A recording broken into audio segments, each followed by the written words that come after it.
Herkese merhaba. Alaz Örgü kanalıma hoş geldiniz. Bugün sizlere gördüğünüz bu balaklavanın yapımını anlatmaya çalışacağım. Balaklava Türkçe bir kelime değil. Türkçe karşılığını kar maskesi ya da boyunluklu bere olarak kullanabiliriz. Bunun için kullandığım malzemeyi söyleyeyim öncelikle. 100 gramında 180 metre olan bir ip kullandım. Bu ipi elimde olan aynı renkteki bir angora iple karıştırarak ördüm. Şiş olarak 6 numara 60 santimetre misinalı şiş kullandım. 6 ya da 7 numarada olabilir açıkçası bu ipin kalınlığı için. Şimdi misinalı olması gerekiyor mu? Üst kısım için hayır, ama şu uç kısımda, boyun kısmındaki lastik için yuvarlak örgü şeklinde örüldü orası. Orası için açıkçası gerekiyor. Misinalı ile örmenizi tavsiye ederim. Toplamda 120 gram ip kullandım. Bunun yaklaşık 90-95 gramı kadar ana ipim, kalan 30 gramı kadar da angora ipimdi. Yine de başlarken garanti olması açısından siz elinizde 2 yumak bulundursanız daha iyi olur. Ölçülerini hemen vereyim. Berenin genişliği 24 santimetre. Boyu, bu lastiğe kadar olan kısım 30 santimetre. Toplam boyda 40 santimetre. Yetişkin için uygun bir boyut oldu bu. Siz dilerseniz enini ve boyunu daha fazla yaparak ya da daha az yaparak farklı yaş grupları için de örebilirsiniz. O zaman gelin birlikte yapılışına başlayalım.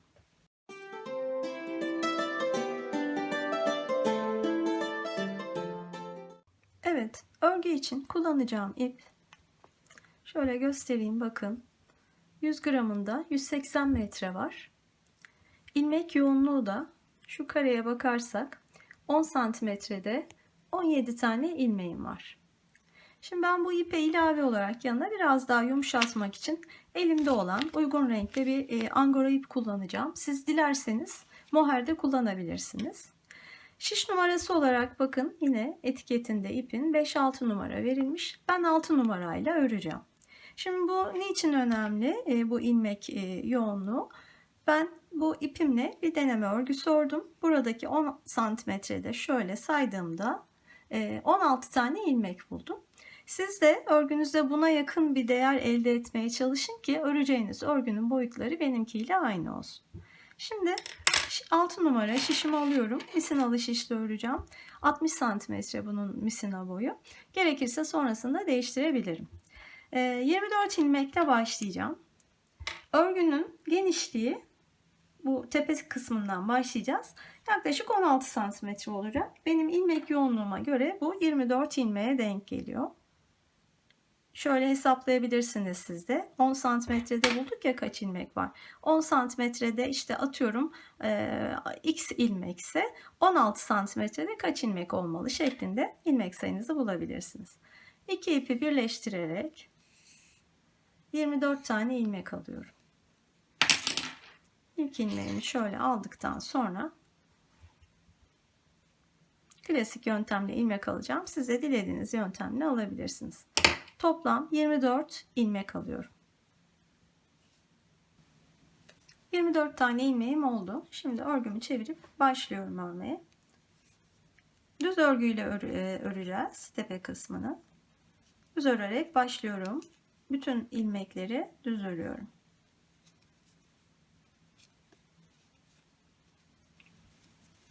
Evet, sonuna kadar düz örerek geldim. Şimdi çeviriyorum. Örgünün arka yüzünde bütün ilmekleri ters örüyorum.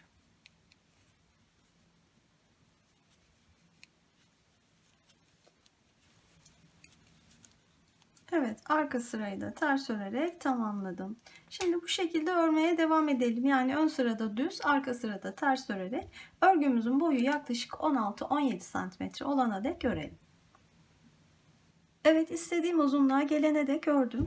Şöyle uzunluğunu söyleyeyim size. 16,5, hatta 17 santimetre oldu. Genişliği de, onu da tekrar görelim. Genişliği de bakın 16 santimetre. Bu şapkamızın baş kısmı. Şimdi kenarlarından ilmek alarak bu baş kısmından aşağıya doğru öreceğiz. Bunun için ipi kestim burada. Şimdi tekrar şöyle şişimin diğer ucuyla misinalı şiş kullanmanız burada önemli. İşinizi kolaylaştıracak. Şu başladığım noktadan ilmekler almaya başlayacağım. İpimi de alıyorum. Tekrar buradan bağlayacağım. Şu en kenardaki ilmeğe bakın. Şuraya şişemi geçirip ilk ilmeği oradan alıyorum.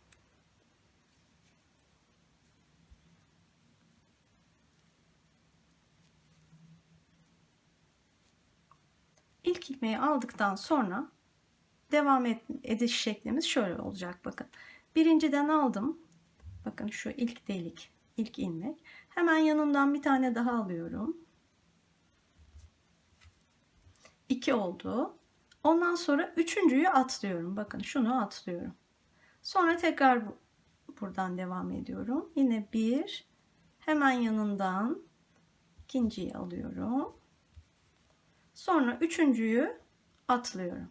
Yani 2 tane alıp bir tane atlıyorum. 1, 2 tane yan yana aldım. Bir taneyi atladım. Sonra tekrar 2 tane alıyorum. Bir taneyi atlıyorum. Bu şekilde şu diğer şişimizin olduğu noktaya kadar devam edelim. Evet, oraya kadar geldim. Şimdi burada ilmeklerimi sayıyorum. Diğer tarafta da aynı sayıda almak için. 24 tane ilmeğim olmuş. Şimdi buradan devam edeceğim bu ilmeklerimi örmeye.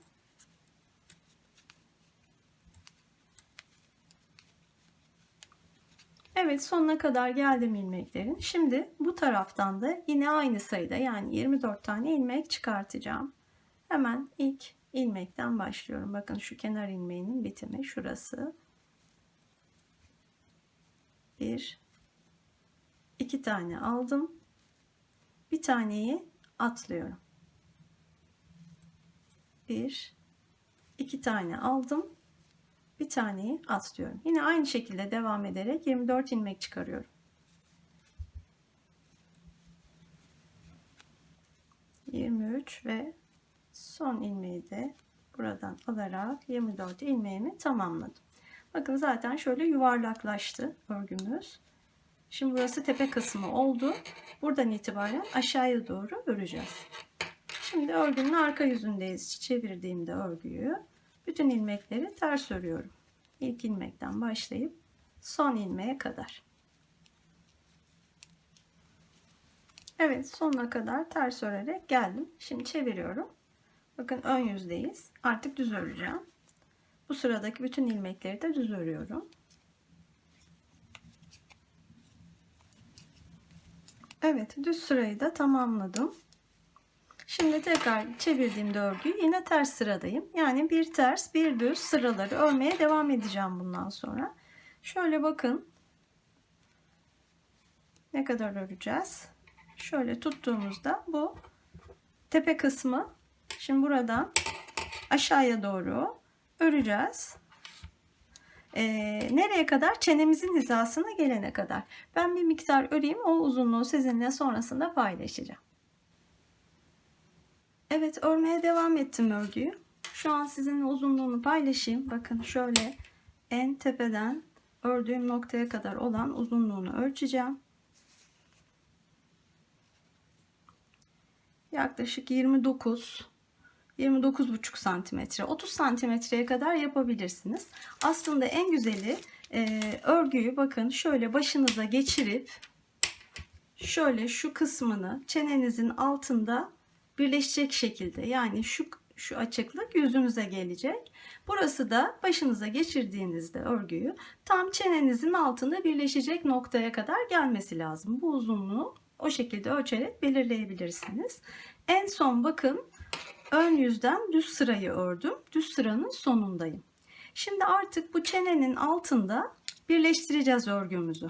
O kısmı yapacağız şimdi. Buraya ilmekler alarak çenenin altındaki birleşme kısmını yapmış olacağız. Şimdi 10 tane ilmek alacağım ben. Burada ama dikkat ederseniz şu an ilmek sayınız eğer tek sayıysa, birazdan lastik öreceğiz bir düz bir ters. İlmek sayımızın çift sayıya ulaşması gerekiyor. Eğer şu an şişteki ilmek sayınız tek sayıysa 10 yerine 11 tane ilmek alın. Nihai sayınız çift sayı olsun. Benim şu an çift sayı olduğu için zaten ben 10 tane ilmek alacağım bu çene kısmındaki birleşme noktasına. İlmekleri de nasıl alıyoruz? Bakın şöyle parmağımda iki kere doluyorum. Bu birinci ipin içinden şu ikinci ipi geçiriyorum ve şişe alıyorum. Bir tane ilmek yaptım. Bunun gibi 10 tane yapacağım. Tekrar yapalım. Böyle iki kere doladım. Bunun içinden geçirdim. Bir daha yapıyorum. Bu şekilde. Toplam 10 tane ilmek alacağım.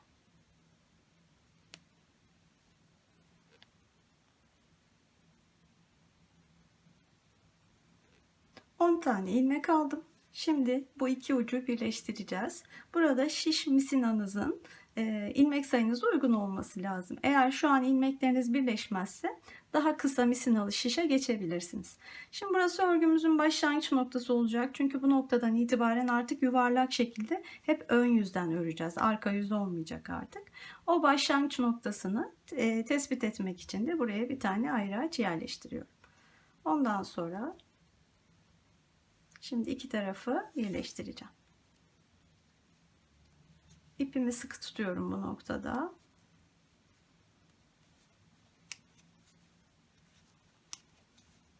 Evet, bakın bu çenemize gelecek olan kısmı birleştirmiş olduk. Şimdi bir iki sıra yine böyle düz örmeye devam edeceğim. Bütün sonuna kadar sıranın, yani bu ayrıcıma kadar düz öreceğim. Bir sıra olacak. Bir ya da iki sıra daha öreceğim arkasından. Söylerim onu size. Sonra lastiğe geçeceğim. Şimdi ben bu kısmı öreyim. Sonra lastikte tekrar görüşelim. Lastiğe gelmeden önce bu çenemizin altına aldığımız ilmekleri nasıl ördüğümüzü de göstereyim. Bakın o ilmeklere geldim. Dikkatli bir şekilde onları da örüyorum.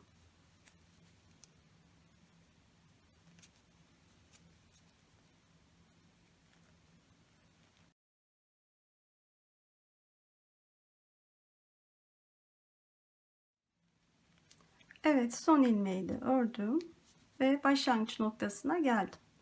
Şimdi bir sırayı tam anladım. İkinci sıraya başlıyorum. Bir sıra daha örelim. Yeterli olacaktır diye düşünüyorum. Bu sırayı da tamamlayıp lastiğe geçelim. Evet, ikinci sırayı da bakın tamamladım. Başlangıç noktasındayım. Artık lastiğe başlayalım. Şimdi lastiği aynı numara şişle devam edebilirsiniz. Biraz elinizi sıkı tutabilirsiniz. Ya da bir küçük numaraya 5,5 numaraya geçebilirsiniz. Tercih size bağlı. Ben angora ipim bittiği için bundan sonra tek iple devam edeceğim. Bu da zaten biraz daha lastiği sıkı hale getirecektir benim için. Şimdi buradan başlıyorum. Bir düzle, ardından bir ters. Bir düz, bir ters. Bu şekilde sırayı tamamlayacağım. Bir sonraki sırada yine bir düzle başlayacağım ki düzün üstüne düz, tersin üstüne ters gelsin. Aynı şekilde lastik örmeye devam edeceğim. Lastiğimizin uzunluğu bir yaklaşık 10 cm olana kadar örelim. Sonra tekrar görüşelim. Evet, lastiği örmeye devam ettim. Bakın görüntüsü şu an bu şekilde oldu. Uzunluğunu da hemen paylaşayım. 10 santimetre. Toplam boyu da paylaşayım. Yukarıdan itibaren. Örgünün toplam boyu da yaklaşık 39,5-40 santimetre kadar oldu. Siz bu uzunluğu, toplam boyu da ya da bu lastiğin uzunluğunu da kendi tercihinize göre ayarlayabilirsiniz. Şimdi artık ben burada lastiği bitireceğim. İlmekleri kapatacağım. Nasıl yapacağız ona bakalım şimdi.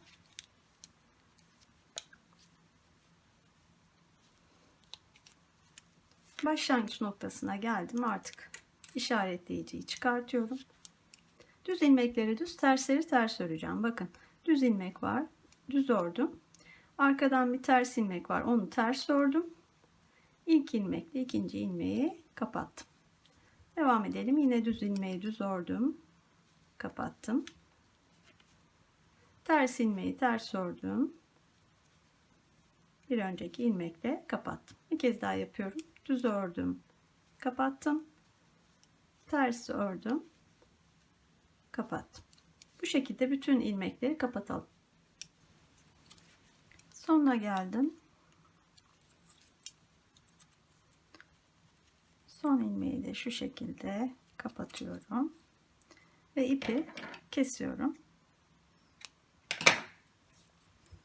Şimdi bakın, şu bitirdiğimiz noktada bir açıklık oluştu. Onu yok etmek için bir iğneye ipe geçiriyorum.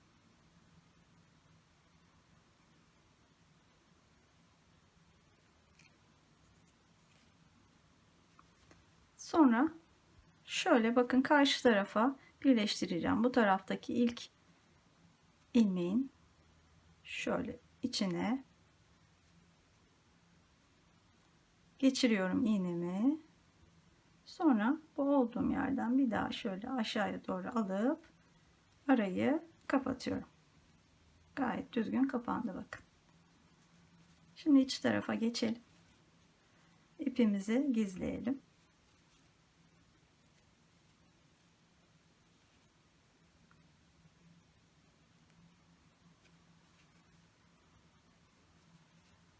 Bu şekilde oldu.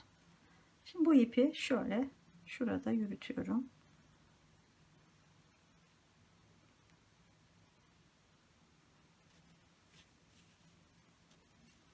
Böyle yürütürseniz içeride de hiç belli olmaz bakın. Sağlam olması için biraz daha.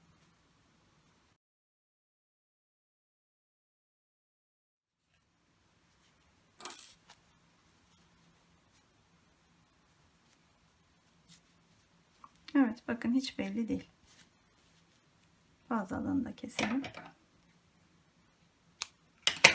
Şimdi lastik kısmı da bitti.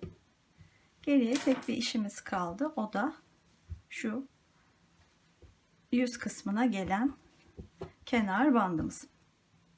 Şimdi bunun için kenardan ilmekler çıkartacağız. Bakın şöyle göstereyim önce nerelerden çıkaracağız. Bakın şurada kenar ilmeğinin hemen şu iç tarafından, şuralardan ilmekler çıkartacağız.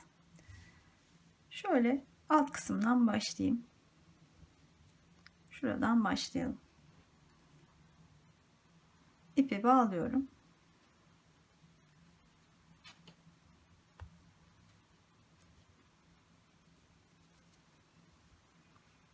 Şimdi bir tane aldım. Yanındakinden bir tane çıkartıyorum. 2. Sonra üçüncüyü yine atlıyorum. Sonrasından alıyorum bir tane. Yine ondan sonrakinden bir tane. 2 oldu. Üçüncüyü atlıyorum. Devam edelim. 1 2 üçüncüyü atladım. Tekrar 1 2 üçüncüyü atladım. Bu şekilde devam edelim. Şuraya kadar gelelim. Bu tepedeki kısma kadar geldim. Şu ana kadar benim 34 ilmeğim oldu. Bu sayı birkaç eksik ya da fazla olabilir. Önemli değil. Ama şuna dikkat ederseniz, mesela burada kaç ilmek aldınız? Bu tarafta da aynı sayıda ilmek almaya dikkat ederseniz iyi olur. Simetrik olmuş olur. Şimdi dediğim gibi 34 tane ilmeğim oldu benim. Şimdi bu kısımda her ilmekten alacağım. Şöyle başlıyorum, bakın şuradan. Atlamıyorum burada. Kenardan bakın, her ilmekten bir tane çıkartıyorum.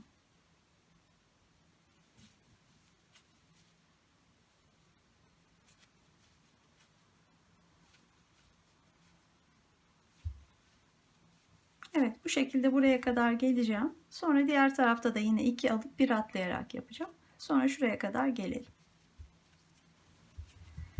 Evet, bu çenenin altındaki düz kısma geldim. Burada da yine her ilmekten alacağım. Şimdi şöyle şuradan başlıyorum. 1 2 3 4, 5, 6, 7, 8, 9, bir tane de şu aradan alırsam şöyle ortalayıp 10. Şu an toplamda 90 taneydi buraya kadar. Bu 10 tane ile birlikte 100 ilmeğe ulaşmış oldum. Şimdi burası bizim başlangıç noktamız. Buraya yine bir ayraç yerleştiriyorum ve düz örerek başlıyorum. Toplam 100 ilmeğim oldu dediğim gibi, ama bu şart değil. Birkaç eksik, birkaç fazla da olabilir. Hiç dert etmeyin. Evet.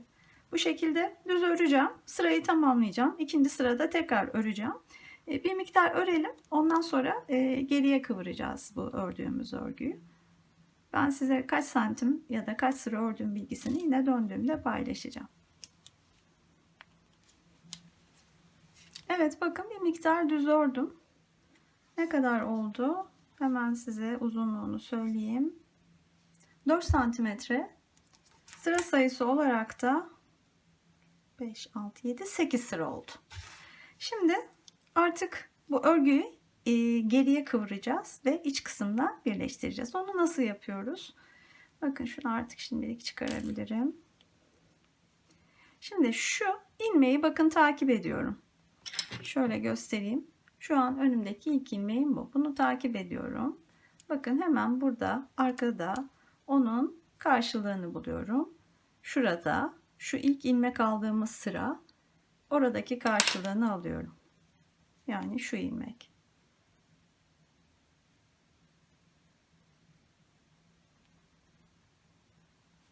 Onu şişe alıyorum.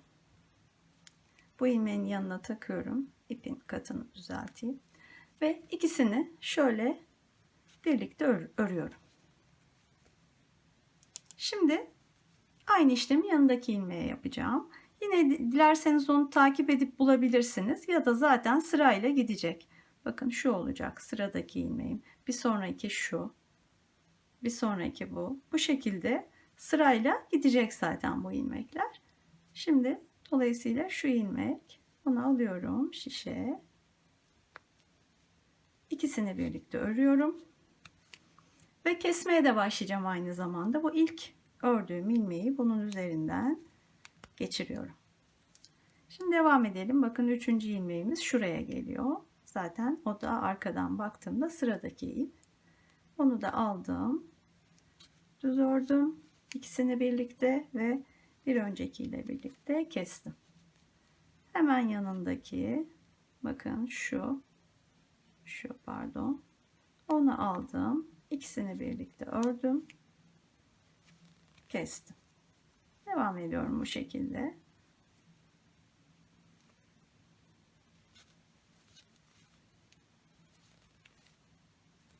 Son bir tane daha yapıyorum.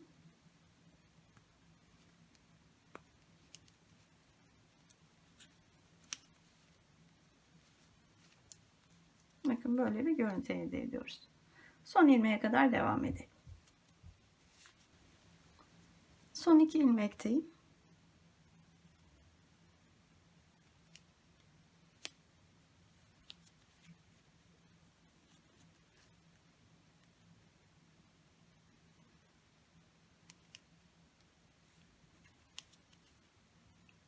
Onları da tamamladım.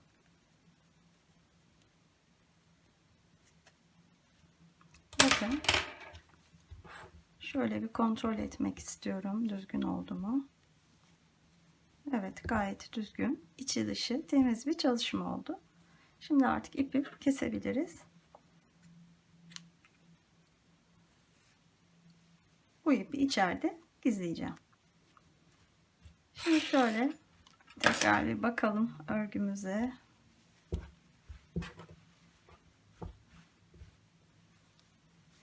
Tamamlamış olduk. Bu potlukları şimdi bloklayacağım ben örgüyü. Ilık suda bir miktar beklettikten sonra sererek kurutacağım. Bu potluklar da gitmiş olacak. Ve maskemiz, kar maskemiz bitmiş oldu. Güzel bir çalışma olduğunu düşünüyorum. Umarım sizler de beğenmişsinizdir. Böylece bu videonun da sonuna gelmiş oldum. Beni izlediğiniz için çok teşekkür ediyorum. Kanalımı takip etmeyi unutmayın lütfen. Beğeni ve yorumlarınızı esirgemeyin. Bir sonraki videoda görüşünceye dek hoşça kalın, sevgiyle kalın.